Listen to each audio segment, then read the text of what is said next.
keputusan yang bukan di kita, ya. Dan kita tunggu saja kalau ada pengesahan ya kami siap saja. Teman-teman, ada dua hal ya yang kami perlu sampaikan terkait beredarnya hoax atau informasi yang tidak tepat atau tidak benar sejak kemarin. Yang pertama adalah terkait tuduhan bahwa Komisi 3 DPR RI mencatut nama sejumlah LSM ya dalam pembahasan KUHP. Sebagaimana kita ketahui kemarin waktu rapat kan kita 10 Juli sebetulnya sudah selesai tingkat pertama pembahasan di Panja lalu Timsin, tapi karena memang teman-teman banyak meminta kita membuka kembali, kita buka kembali. Masukan dari masyarakat kan, dari Juli, Agustus, September, Oktober, November, awal November, terus sampai hampir 100 kelompok masyarakat hadir ya, kita termasuk beberapa LSM, sekelompok LSM yang menamakan dirinya Koalisi Masyarakat Sipil dan lain sebagainya. Tapi intinya yang nggak menyebut dirinya secara Koalisi Masyarakat Sipil ya juga masyarakat sipil. Ya. Lalu berdasarkan masukan-masukan tersebut, tim sekretariat membuat klasterisasi untuk disajikan dalam rapat Panja yang kembali dibuka setelah Timsin. Nah, rapat klasterisasi itu dibuatlah tabel, ya. Disebutkan misalnya usulan soal penghapusan larangan peliputan. Usulannya dari mana? Dari Aliansi Jurnalis Independen. Responnya seperti apa? Lalu usulan soal hak-hak disabilitas ya, orang-orang disabilitas mulai dari prasarananya, lalu bahwa kesaksian disabilitas ya yang memiliki karakteristik khusus ya.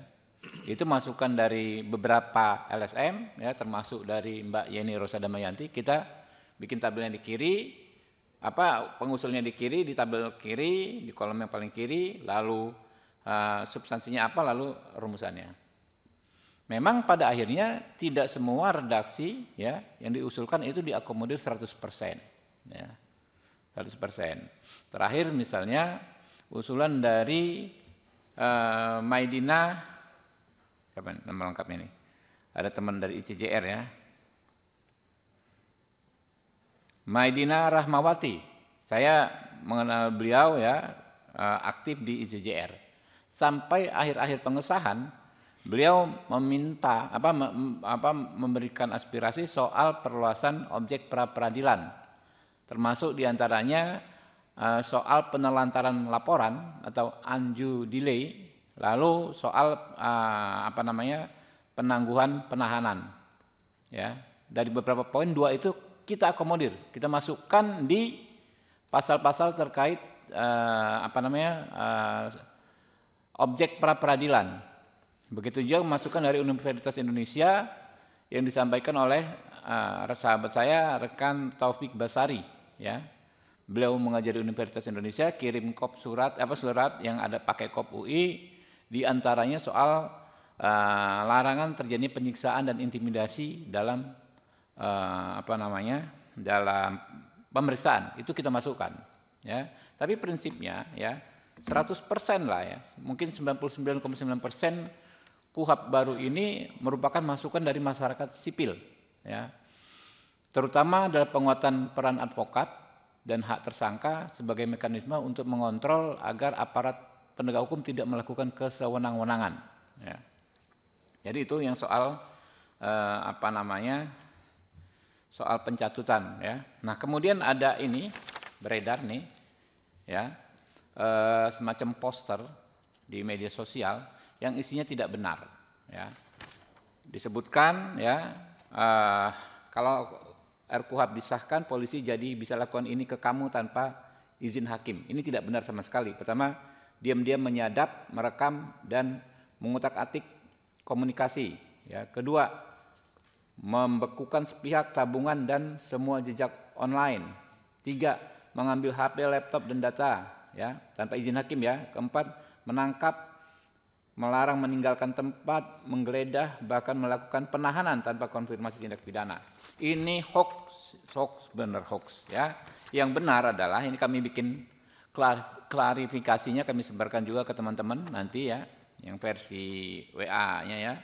Bahwa yang pertama ya, menurut pasal 135 ayat 2 KUHP baru ya, soal penyadapan akan diatur secara khusus di undang-undang yang mengatur penyadapan yang baru akan dibahas setelah pengesahan KUHP baru.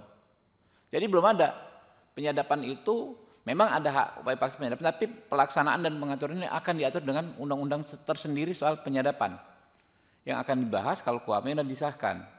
Nah, tapi secara umum ya, saya komunikasi lintas fraksi di Komisi 3, ada Pak Nabil ya, fraksi Nasdem, Pak Bimantoro fraksi Partai Gerindra ya.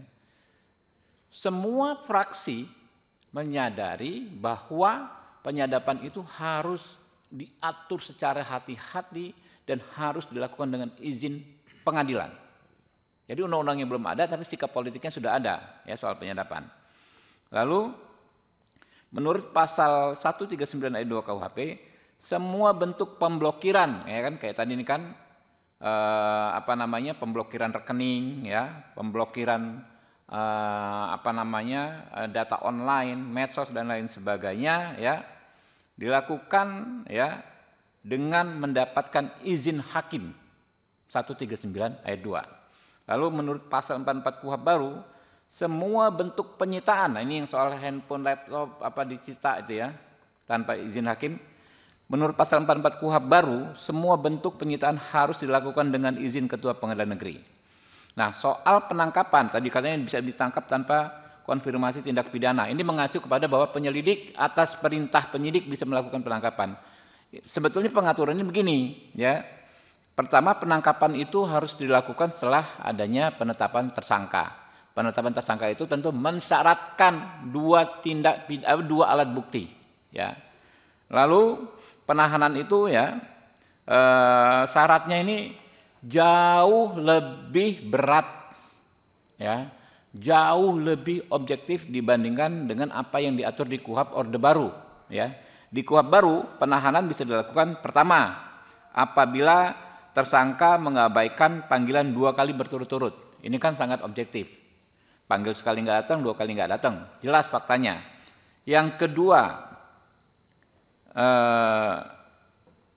apabila tersangka memberikan informasi tidak sesuai fakta. Ini kan gampang nih cross check-nya gitu loh. Ketiga, apabila tersangka menghambat proses pemeriksaan, ya. Keempat, kalau menghambat proses pemeriksaan ini kan jelas sebuah tindak pidana, namanya obstruction of justice, ya.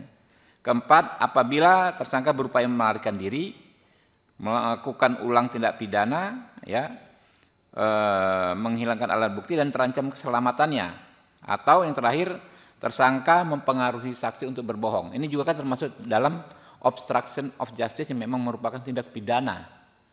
Jadi ya, kalau di KUHP Orde Baru orang tuh bisa ditahan hanya dengan 3 kekhawatiran. 1, khawatir melarikan diri, khawatir menghilangkan alat bukti, khawatir mengulangi tindak pidana, yang pemenuhannya unsur yang subjektivitasnya hanya ada pada penyidik. Nah, kalau yang di KUHP baru ini sangat objektif, sangat bisa dinilai, gitu loh. Jadi teman-teman ya, kami sih terus berdoa sampai sekarang ya, rekan-rekan Komisi 3 kita di grup, Bismillah kita doakan hari ini bisa disahkan ya. Semoga nanti benar-benar bisa disahkan KUHP baru, menggantikan KUHP Orde Baru. Ya. Jadi aneh kalau ini bilangnya. Ada poster lain berdua kamu bisa jadi korban KUHP baru. Lah, mereka nggak ngomong. Sekarang ini banyak sekali orang menjadi korban KUHP Orde Baru. Lihat misalnya rombongannya kelompoknya Roy Suryo dan segala macam. Itu kan korban KUHP Orde Baru. Kenapa? Ya. Kalau menurut standar KUHP baru, Roy Suryo CS ini penanganan kasusnya bisa dengan restoratif justice. Tapi di KUHP Orde Baru itu nggak diatur, gitu loh. Kalau menurut KUHP baru, ya, terhadap Roy Suryo dan kawan-kawan itu sangat sulit untuk dikenakan penahanan karena syaratnya sangat objektif. hampir nggak mungkin ditahan, orang-orangnya jelas semua, nggak lari dan lain sebagainya. Tapi kalau menurut KUHP Orde Baru, ada peluang dia ditahan sewenang-wenang. Apa namanya, Pak Roy Suryo dan kawan-kawan ini. Jadi yang darurat itu adalah bagaimana kita mencabut KUHP Orde Baru. Yang emergensi panggilan darurat itu bagaimana segera menghentikan KUHP Orde Baru. Sudah terlalu banyak korban KUHP Orde Baru ini, ya. Mulai dulu kemarin Pak Egy Sujana dan lain sebagainya, itu kan korban KUHP Orde Baru. Ya, kita terus ikhtiar ya teman-teman, agar memang nanti bisa segera disahkan. Jelajahi cara baru mendapatkan informasi. Download Metro TV Extend sekarang.